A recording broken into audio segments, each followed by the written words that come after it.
ओम शांति। प्रातः क्लास चल रहा था 4/11/68 का। बात चल रही थी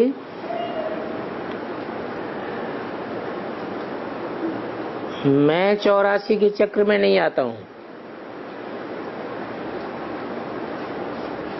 तुम बच्चे तो प्रैक्टिकल में आते हो, तो इससे समझ जाना चाहिए कि शिव बाबा में सारा ज्ञान है, क्योंकि वो 84 के चक्र में नहीं आते हैं और तुम जन्म मरण के चक्र में आते हो तो सब भूल जाते हो। तो शिव बाबा में सारा ज्ञान है।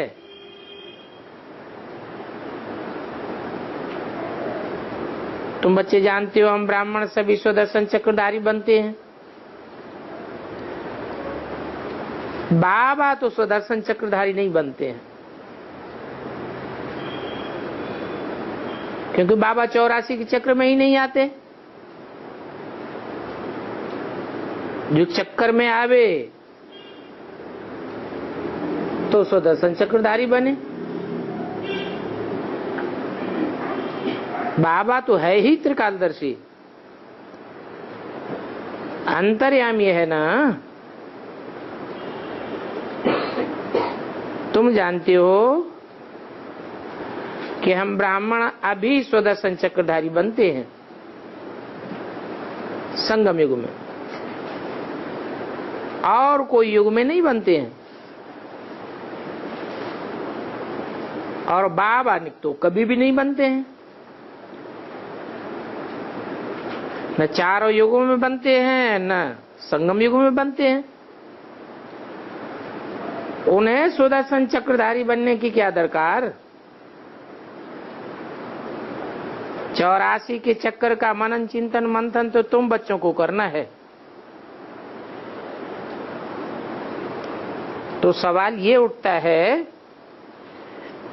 कि बाबा में ये 84 के चक्र का अनुभव कहां से आया, ये सारी नॉलेज आई कहां से।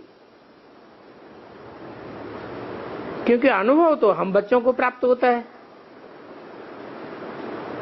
बाबा को तो अनुभव प्राप्त होता नहीं है।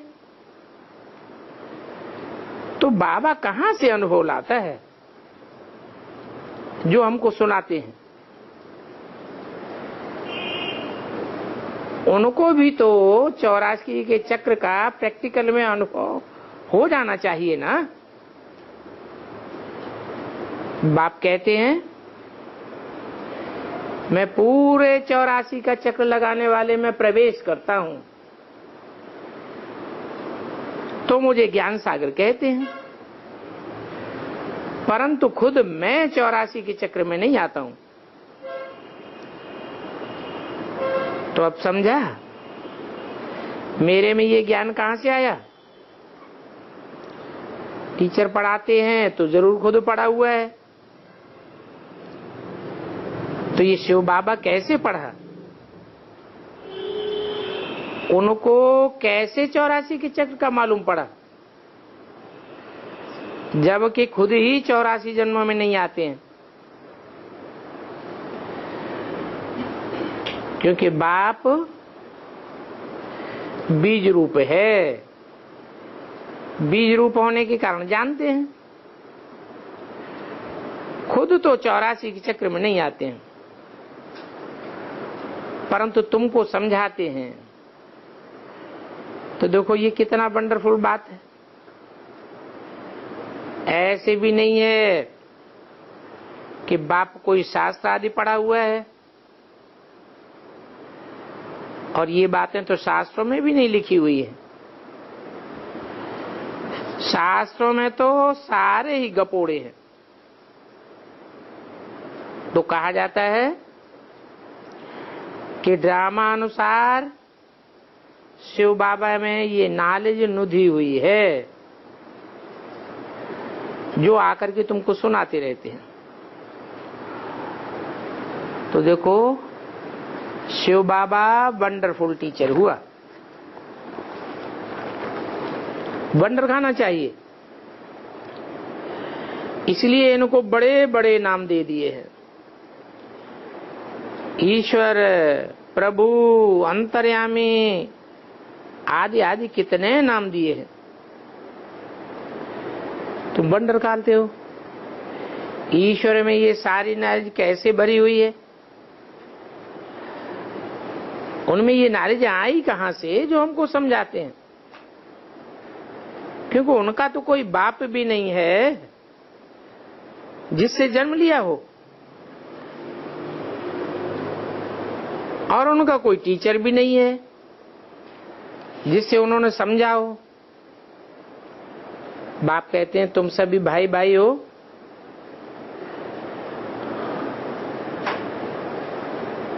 वो एक कैसे तुम्हारा निमित्त बाप बना हुआ है, अभी तुम जान गए हो कि वो बीज रूप है।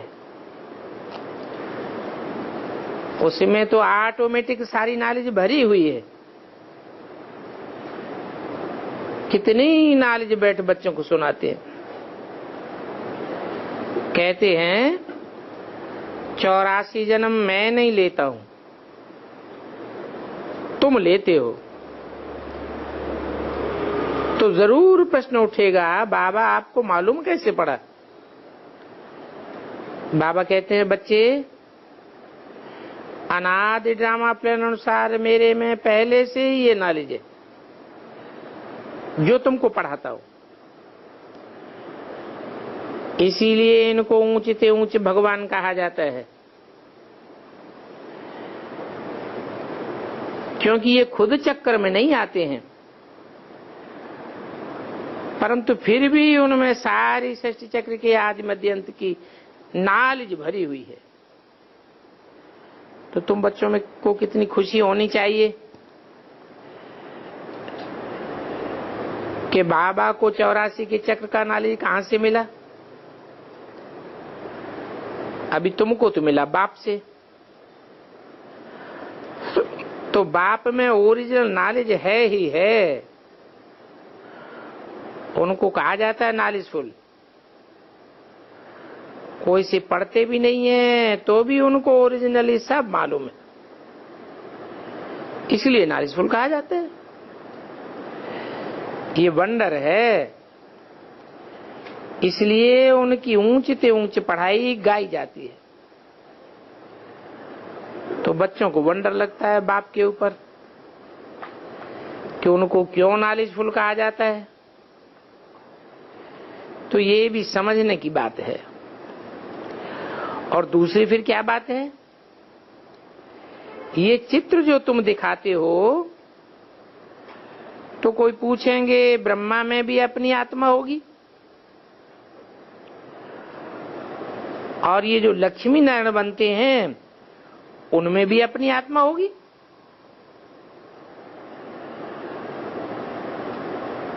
तो नारायण और ब्रह्मा ये दो आत्माएं हैं ना, एक ब्रह्मा की एक नारायण की।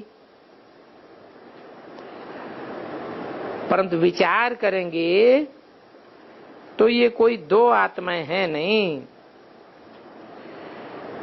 क्योंकि ब्रह्मा ही सो तो विष्णु बनते हैं, तो आत्मा तो एक ही है। ये विष्णु का एक सैंपल दिखाया जाता है देवता का, कि ये ब्रह्मा से विष्णु अर्थात नारायण बनते हैं। और शंकर का तो बताया कि वो आत्मा ही नहीं, शरीर है, और शरीर भी है ही नहीं, तो फिर आत्मा भी हो नहीं सकती।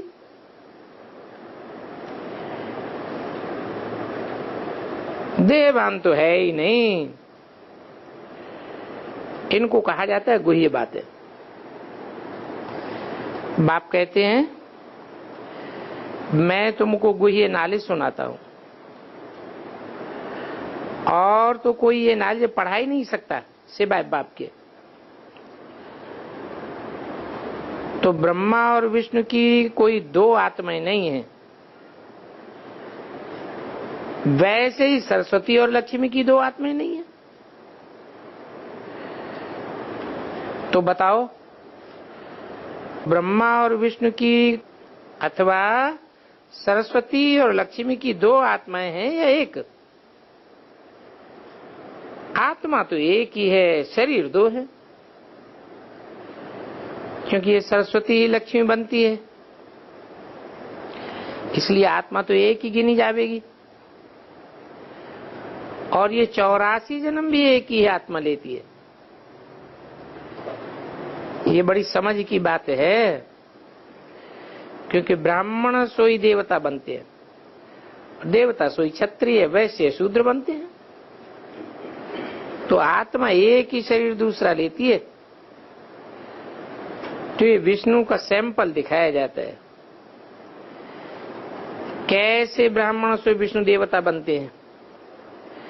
हम सो ब्राह्मण, फिर हम सो क्षत्रिय, वैश्य, शूद्र। इनका अर्थ कितना अच्छा है। इनको कहा जाता है गुयु मुख्य पॉइंट्स। इसमें भी पहले तो ये समझ लेना चाहिए कि हम एक बाप के बच्चे हैं। सभी आत्माएं असल में परम धाम की रहने वाली है, और वहां से यहां इस दुनिया में आती हैं पार्ट बजाने, खेल करने। ये खेल है। बाप तुमको इस खेल का समाचार बैठ सुनाते हैं, और बाप तो इस खेल को, बाप इससे खेल को ओरिजिनली जानते हैं। उनको इस खेल के बारे में कोई ने सिखाया नहीं है। इस 84 के चक्र को वो तो पहले से ही जानते हैं, जो इस समय तुमको सुनाते हैं। फिर तुम तो भूल जाते हो, क्योंकि जन्म मरण के चक्र में आते हो, और वो तो जन्म मरण के चक्र में आते ही नहीं, तो भूलते भी नहीं।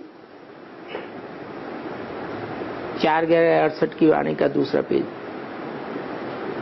फिर बताओ, तुम जो नॉलेज बाप से सुनते हो और फिर भूल जाते हो, फिर उनका शास्त्र कैसे बन सकता है? बाप तो कोई शास्त्र पढ़ा हुआ नहीं है।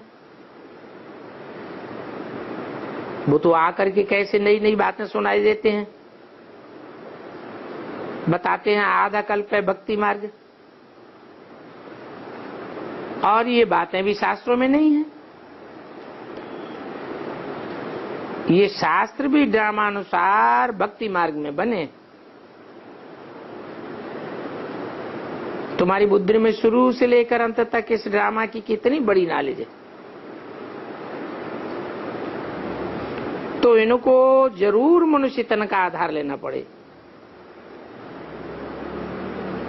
शिव बाबा इस ब्रह्मा तन में बैठ ये षष्ठ चक्र का नॉलेज देते हैं। मनुष्यों ने तो गपोड़े लगाए दिए हैं, कितनी बड़ी आयु लंबी कर दी है। नई दुनिया से फिर पुरानी दुनिया बनती है। नई दुनिया को कहा जाता है स्वर्ग, और पुरानी दुनिया को कहा जाता है नरक। ऐसे क्यों? क्योंकि स्वस्थिति से बनता है स्वर्ग, और बाप तो सदैव स्वस्थिति में रहने वाला है। तो वो तुम बच्चों के द्वारा स्वर्ग की स्थापना कराता है।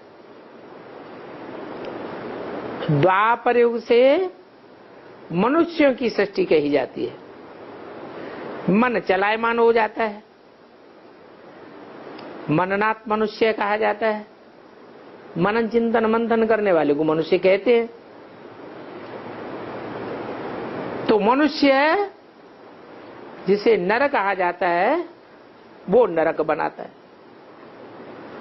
तो देखो, दुनिया तो एक ही है,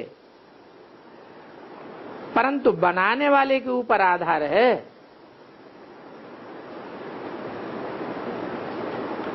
राम बाप आकर के स्वर्ग बनाते हैं, और रावण आके नरक बनाए देते हैं। नई दुनिया में सतयुग में रहते हैं देवी देवताएं, वहां अपरम अपार सुख है, वहां सारी सृष्टि ही नई हो जाती है। सतो प्रधान 5 तत्व भी सतो प्रधान हो जाते हैं। अभी इस दुनिया को देखो पुरानी दुनिया कहा जाता है, नाम भी है आयरन एज, ओल्ड वर्ल्ड। जैसे पुरानी दिल्ली और नई दिल्ली कहा जाता है। तो बाप समझाते हैं मीठी मीठी बच्चों, नई दुनिया में फिर नई दिल्ली होगी। वो तो पुरानी दुनिया में ही नई दिल्ली कह देते हैं, अब इसको नई दिल्ली कैसे कहेंगे? नई तो सतो प्रधान होनी चाहिए। बाप समझाते हैं कि नई दुनिया में ही नई दिल्ली होती है, उसमें लक्ष्मी नारायण राज्य करेंगे, युगल देवी देवताओं का राज्य होगा, उसको कहा जाएगा सतयुग। उस समय तुम इस सारे भारत में राज्य करेंगे और तुम्हारी गद्दी यमुना के किनारे पर होगी। फिर बाद में रावण राज्य की गद्दी भी यहां ही होती है। तो देखो राम राज्य की भी गद्दी यही और रावण की भी गद्दी यही। राम राज्य की गद्दी में नई दिल्ली और रावण राज्य की गद्दी में पुरानी दिल्ली। इसे दिल्ली को ही परिस्तान कहा जाता है। फिर जो जैसा राजा होता है वो अपनी गद्दी का ऐसा नाम रख देता है। इस समय तुम सारी पुरानी दुनिया में हो, परंतु नई दुनिया में जाने के लिए तुम पढ़ रहे हो और पढ़ाने वाला बाप है। उनके लिए कह देना कि वो ठिक्कर बित्तर में है, कच्छ मच्छ अवतार लेते हैं, बाप कहते हैं कितने मूर्ख बन जाते हैं। मैं सर्वव्यापी कैसे हो सकता? सर्वव्यापी होकर के कैसे पढ़ाऊंगा? एक मुकर्रर रथ में आकर पढ़ाता हूं। तो कलयुग में सभी अति मूर्ख पत्थर बुद्धि बन जाते हैं। सतयुग में तुम पारस बुद्धि रहते हो। नाम ही है पारसनाथ, ऊपर में है पारसनाथ। पत्थरनाथ को पारसनाथ बनाने वाला बताओ कौन है? ऊपर गुरु शिखर, वहां पर जाओ तो वहां शिव का मंदिर है और बनाया भी बहुत ऊंचे ऊंचे है। तो ये मंदिर यादगार है कि शिव बाबा ने ही विश्व में शांति स्थापन की थी। कैसे स्थापन की, उस बात का पूरा यादगार मंदिर है।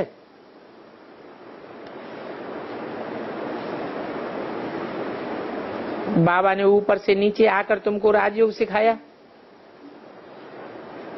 दिलवाड़ा में ऊपर में सारा स्वर्ग दिखाया है।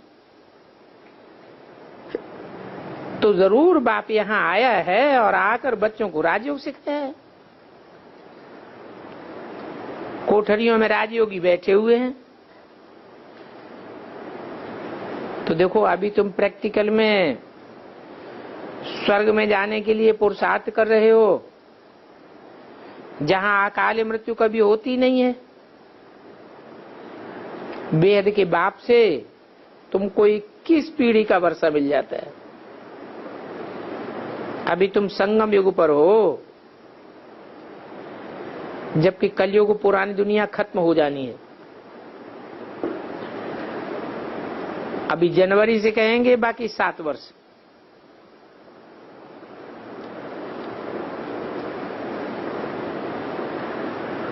ये कैसे कह दिया?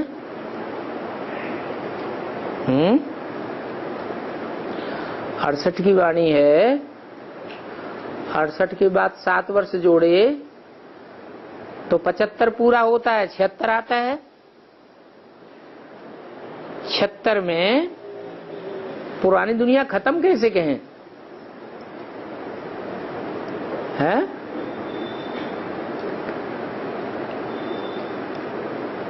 ये सूक्ष्म मन बुद्धि से समझने की बात है। पहले संकल्प से सृष्टि रची जाती है।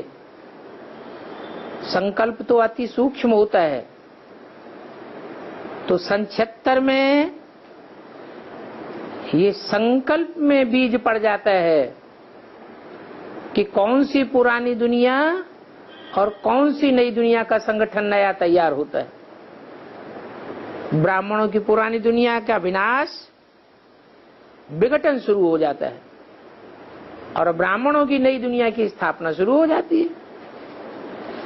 तो बाप ने ही इस बात का हिसाब बताया है और तो कोई जानते भी नहीं। बताते हैं मैं ब्रह्मा के तन में आता हूं, मनुष्य को तो पता ही नहीं है कि वो कौन है। सिर्फ मनुष्यों ने सुना है प्रजापति ब्रह्मा। तुम प्रजा हो ना, ब्रह्मा की प्रजा हो, इसलिए अपन को ब्रह्मा कुमार कुमारी कहलाते हो। वास्तव में तो तुम शिव बाबा के बच्चे, शिववंशी आत्मा हो, क्योंकि निराकारी तो आत्मा ही है। फिर साकार में प्रजापिता ब्रह्मा के बच्चे भाई बहन हो जाते हो और तो तुम्हारा कोई भी संबंध नहीं है। माँ बाप और बच्चे आपस में भाई बहन, उस कलयुगी संबंधों को तुम भूल जाते हो, क्योंकि उन कलयुगी संबंधों में बंधन बहुत है।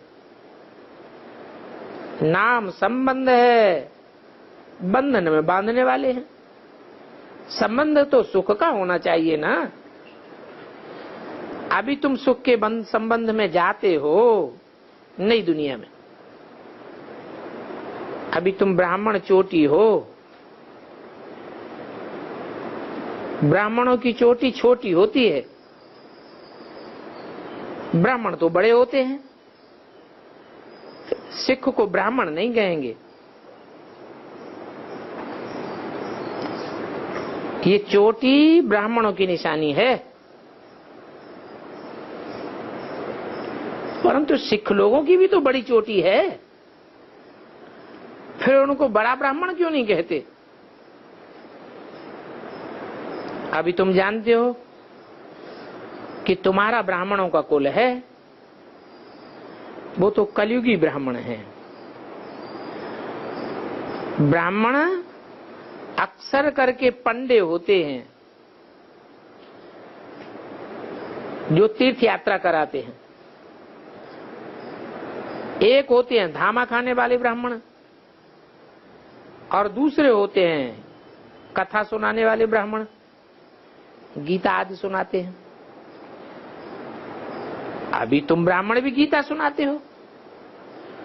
तुम्हारी है सच्ची गीता और उन्हों की है झूठी गीता। तो देखो, गीता तो वो भी सुनाते हैं और तुम भी सुनाते हो, फर्क देखो कितना भारी है। उन ब्राह्मणों की झूठी गीता है क्योंकि वो कहते हैं श्री कृष्ण भगवान वाच। अब श्री कृष्ण तो भगवान हो नहीं सकता। कृष्ण को तो देवता कहा जाता है, भगवान कैसे कह दिया? देवताएं 16 कला संपूर्ण होते हैं। देवताओं को कलाओं में बांधा जाता है, भगवान तो कलातीत है। भगवान को कलाओं में थोड़ी ही बांधा जा सकता है। तो देवताओं में दैवी गुण होते हैं, भगवान में दैवी गुण नहीं होते हैं। देवताओं के गुण अलग और भगवान के गुण अलग। देवताओं को तो इन आंखों से देखा जाता है।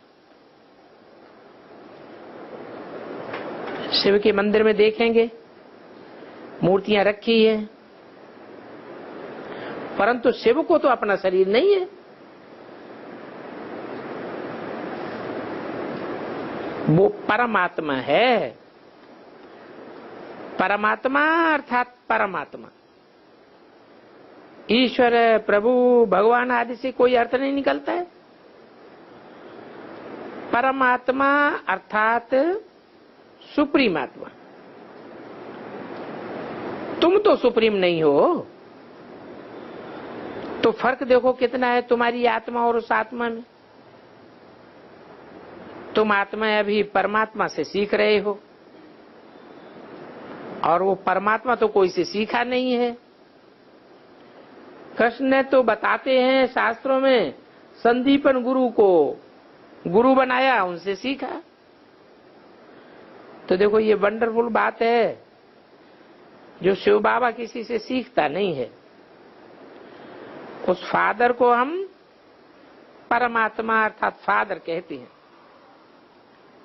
टीचर भी कहते हैं, गुरु भी कहते हैं, और कोई आत्मा बाप, टीचर, गुरु तीनों नहीं बन सकती।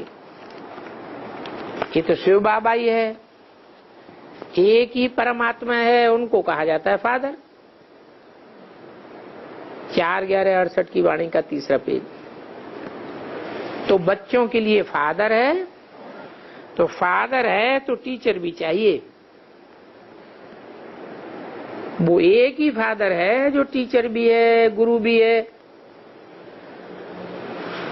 हाँ, ये कहेंगे हर एक को पहले फादर चाहिए, फिर टीचर चाहिए, पिछाड़ी को सदगति के लिए गुरु चाहिए। आजकल तो ठग लेते हैं, कहते हैं बच्चों को भी गुरु कराना चाहिए तो सदगति हो जाए। नहीं तो गुरु हमेशा पिछाड़ी में किया जाता है, वानप्रस्थ होने के बाद गुरु करते हैं। तो बाप भी कहते हैं मैं तुम्हारा बाप, टीचर भी बनता हूं, मैं ही तुम्हारा सदगति दाता, सदगुरु भी बनता हूं। तो सदगति देने वाला गुरु एक है, बाकी तो अनेक गुरु हैं, सब दुर्गति करने वाले। वो दुर्गति ही देते हैं। सिख लोग कहते भी हैं एक सदगुरु अकाल मूर्त। एक सदगुरु है, बाकी सब गुरु हो गए। मैं तो सभी का सदगति दाता हूं। तुम सतयुग में जावेंगे, बाकी सभी शांति धाम चले जाएंगे। शांति धाम जिसको परम धाम कहते हैं। सतयुग में आदि सनातन देवी देवता धर्म था, वहां एक धर्म के अलावा और कोई धर्म नहीं है, और सभी आत्माएं चली जाती हैं मुक्ति धाम, चाहे कोई भी धर्म की हो। सदगति कहा जाता है सतयुग को। पार्ट बजाते बजाते फिर दुर्गति में आ जाते। तो तुम पूरे 84 जन्म लेते हो, पूरी सदगति और पूरी दुर्गति में तुम आते हो। यथा राजा रानी तथा प्रजा, जो उस समय होंगे उनके लिए ऐसे ही कहेंगे। हाँ, 9 लाख तो पहले जन्म में ही आवेंगे, क्योंकि 84 जन्म तो 9 लाख ही लेंगे ना। फिर बाद में दूसरे दूसरे धर्म वाले भी आते रहेंगे, परंतु उनको भी कहेंगे तो देवी देवता ना। उस समय उनके और धर्मों के गुण धर्म संस्कार मर्ज रहते हैं, तो हिसाब किया जाता है जो बाप बैठ समझाते हैं। सभी 84 जन्म नहीं लेते हैं, क्योंकि और धर्मों में कन्वर्ट होने वाले हैं। कच्ची कमजोर आत्माएं हैं, तो पूरे 84 जन्म कैसे लेंगी। और धर्मों में कन्वर्ट होने वाले कम कम जन्म लेते आते। मैक्सिमम तुम्हारे हैं 84 जन्म। तो ये जो बातें हैं और कोई मनुष्य जानते ही नहीं है, न कोई सन्यासी जानते, न गुरु जानते, न कोई टीचर। ये बातें कोई भी नहीं सुनावेंगे, न कोई शास्त्रों में ही लिखा हुआ है, न कोई टीचर ने पढ़ाया है। बाप बैठ टीचर बन पढ़ाते। गीता में है भगवान वाच। अभी तुम तो समझ गए हो कि आज सनातन देवी देवता धर्म कोई कृष्ण ने नहीं स्थापन किया, ये तो बाप ही आकर स्थापन करते हैं। कृष्ण तो खुद ही देवता है, वो देवता कैसे बनावेगा? भगवान के लिए गायन है कि नर को नारायण बनाया, नारी को लक्ष्मी बनाया। तो कृष्ण की आत्मा 84 जन्मों के अंत में ये ज्ञान सुनती है, जो फिर वो पहले नंबर में नारायण बन जाता है। तो ये बातें समझने की हैं और रोज पढ़ना चाहिए। तुम स्टूडेंट भगवान के हो, भगवान की नॉलेज तो रोज लेनी चाहिए।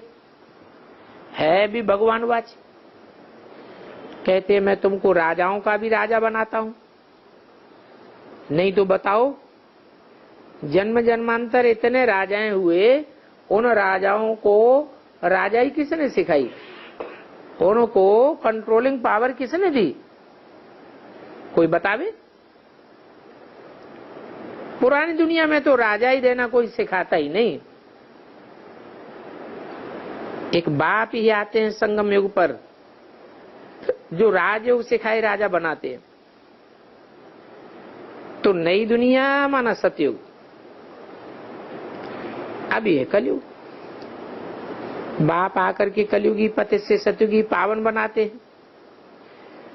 इसलिए कलयुगी मनुष्य पुकारते हैं, बाबा आकर के हमको पावन बनाओ। ऐसे थोड़े ही कहते हैं आकर के हमको ज्ञान सुनाओ। कलयुगी पतित से सतयुगी पावन बनाओ, ऐसे कहते हैं। तो देखो कितना फर्क हो जाता है। कलयुग में होते हैं अपार दुख, सतयुग में होते हैं अपार सुख। वहां बच्चा जन्म लेता है, सुखी ही सुख। कलयुग में मर जाता है तो दुख हो जाता है। और सारी आयु कितना दुखी ही दुख है। ये है ही दुख धाम, दुखों की दुनिया है। अभी बाप सुख की दुनिया स्थापन कर रहे हैं, और उसमें भी तुमको स्वर्गवासी देवता बनाते हैं। तुम सामने वाले से कहा जाता है, तुम सन्मुख बैठ करके बाप से पढ़ाई पढ़ते हो। अभी तुम पुरुषोत्तम संगम युग पर हो, क्योंकि उत्तम से उत्तम पुरुष नारी तुम अभी बनते हो। ये लक्ष्मी नारायण उत्तम से उत्तम है ना, तो तुम आते ही हो ये उत्तम बनने के लिए। स्टूडेंट का टीचर से योग होता है, क्योंकि समझते हैं इन द्वारा हम पढ़ करके फलाना बनेंगे। या तुम योग लगाते हो परमपिता परमात्मा शिव से, जो बैठ तुमको देवता बनाते हैं। कहते हैं मुझे अपने बाप शिव को याद करो। जिस बाप के तुम शालिग्राम बच्चे हो, तो अपन को आत्मा समझो और बाप को याद करो, क्योंकि वो ही बाप नॉलेजफुल है। भक्ति मार्ग में तो झूठी गीता सुनते सुनते तमो प्रधान बन गए, क्योंकि गीता में निराकार की जगह साकार मनुष्य का बाप, साकार मनुष्य का नाम डाल दिया। बाप फिर आकर के सच्ची गीता सुनाते हैं, परंतु बाप खुद तो पढ़ा हुआ नहीं है। वो कहते हैं मैं किसी का बच्चा नहीं हूं, न किसी से पढ़ाई पढ़ता हूं, और मेरा कोई गुरु भी नहीं है। हाँ, मैं तुम बच्चों का बाप टीचर गुरु हूं, तब उनको परमात्मा कहा जाता है। इस सारी सृष्टि के आदि मध्य अंत को जानते हैं। जब तक वह न सुनावे तो तुम आदि मध्य अंत को समझ ही नहीं सकते हो।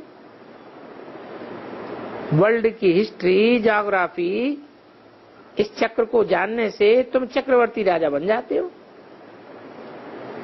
तो ये बातें तुमको ये ब्रह्मा बाबा नहीं पढ़ाते हैं। हाँ, कहेंगे इनमें शिव बाबा प्रवेश कर आत्माओं को पढ़ाते हैं, तो ये नई बात हो गई। और ये नई बातें होती हैं संगम पर, फिर पुरानी दुनिया खत्म हो जाएगी। कहेंगे किन किन की दबी रही धूल में किन की राजा खाए, किन की ले गए चोटा किन की आग जलाए। तुम तो धनी बच्चे हो। तो धनी बच्चों को कहते हैं बहुतों का कल्याण करने के लिए ये पाठशाला, म्यूजियम आदि खोलो, जहां बहुत आकर के सुख का वर्षा पावेंगे। अभी तो दुख का वर्षा है, रावण का वर्षा। रावण राज्य है ना, राम राज्य में सुख था, रावण राज्य में दुख है, क्योंकि सभी विकारी बन गए हैं। वो तो है ही निर्विकारी दुनिया।